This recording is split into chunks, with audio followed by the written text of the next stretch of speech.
Today in Oras ng Katotohanan, it's such an honor that we will be joined once again by Christian pop rock royalty of Filipino music, none other than our ambassador of goodwill, Sister Yeng Constantino. How are you? Ito, overwhelmed.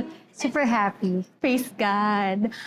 This is your first time doing the crusade in the Philippines and outdoor pa. How's your experience worship? Sobrang na-overwhelm ako kanina. Rehearsal pa lang. Ano na ako? Gulat ako sa, siguro hindi nag-sync agad sa akin na ganun nga kalaki yung setup, no? Tapos ang daming, syempre, daming crew, ang daming andol. So you appreciate it more. Parang wow, these people are doing their best and giving their lahat ng excellent na trabaho nila para mabuo yung home free natin dito sa Manila. So, ako talaga sobrang from rehearsal to the event itself.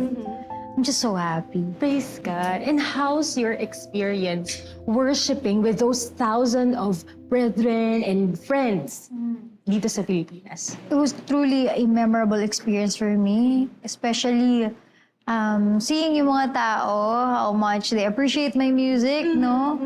Nakakatuwa. There was this moment na parang nung una kasi medyo malayo pa ako sa tao. Siyempre, ka-start pa lang, no? Hindi pa ako sumusugod dun sa rampa. I was just singing. So nagulat ako in the middle of my song. People were running in front. They want to sing along with me. But also, I have to remind them, syempre, I'm there as a guest and all. But we're all there to get to know God more and to worship together. So, nung pumunta na sa point na nag-worship, I really felt good that I was able to lead everyone in worship and usher in God's presence. Yeah, so sobrang sarap ng feeling na yun. What made you say yes to the crusade? Trabaho ko po ang pag-awit. Pero it's so different when nag-collide yung dalawang mundo. I get to work, pero at the same time, also have an encounter with God while doing it. Actually, ang laki nung nagawa sa akin ng pagkuha sa akin ng home free to lead worship. Kasi kahit ako parang feeling ko ako yung mas nabe-bless. Ang laking blessing sa akin ito in my faith journey and in my personal walk with God.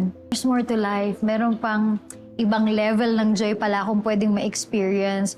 Pero this is a spiritual thing. Hindi siya about material things. Hindi siya about, alam mo yun, mga goals and things na gusto mo ma-achieve in life.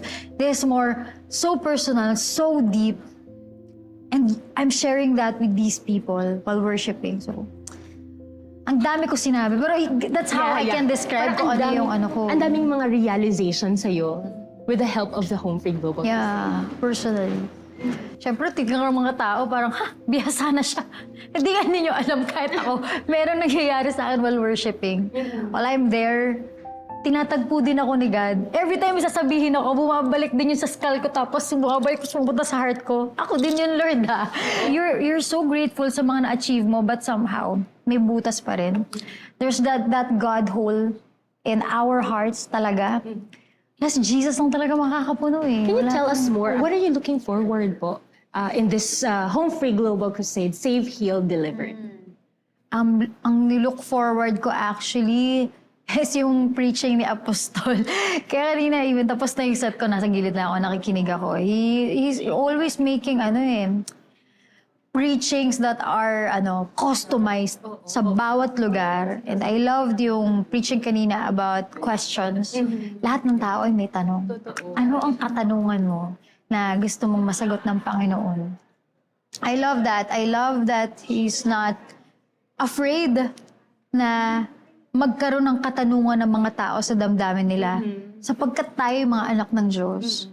At ang mabuting magulang, si God na the best na magulang, hindi siya takot sa mga tanong. All the more that you ask God, all the more that He will draw you closer to Him, and all the more that He will reveal Himself to you. So, yun yung take-away ko kanina sa preaching. Don't be afraid to ask God. Kasi yun yung gusto mo pa siyang makilala, then ask questions. And you will find the answers in His presence. Just spend time with Him, and read the Bible, have devotion. Tapos ganyan nung nagsusurrender na yung mga tao sa altar, Yung iba, hindi pa nga nakakapag-repent, wala pang prayer. Gusto nang dumiretso sa baptism. Oh my gosh, ganun sila. Ganun nila na-feel yung urgency. I wanna be baptized, I wanna be saved, I wanna get to know God. And maraming salamat po for sharing your music, for worshiping with us, for blessing us with your gift. Salamat We really din. appreciate you. Thank you po, Thank Sister you. Yang. Thank you. God bless you po. God bless. Salamat po. And there you have it. That's our interview with Sister Yang Constantino, only here in Oras ng Katotohanan with Apostle Jonathan S. Ferial.